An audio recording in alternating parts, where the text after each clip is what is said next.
जय गुरुदेव. आपल्याला गुडघ्याचा त्रास होता ना, हो.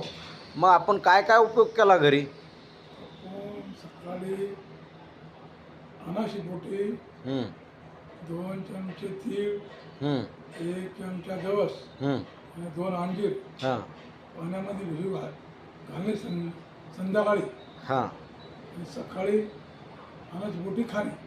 तर गुडघ्याचा प्रॉब्लेम थांबला. गुडघ्याचा प्रॉब्लेम थांबला. बघा, यांनी हा प्रयोग केलेला आहे आणि हा सर्वांसाठी लाभदायक ठरू शकतो.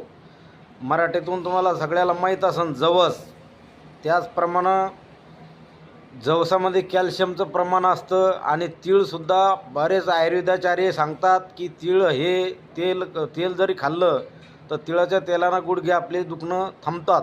त्यानंतर अंजीर अंजीर पण या शरीरासाठी कॅल्शियमच्या घटक वाढवण्यासाठी म्हणजे गुडघ्याचा प्रॉब्लेम हा 100% थांबू शकतो. याचा सर्वांनी लाभ घ्यावा.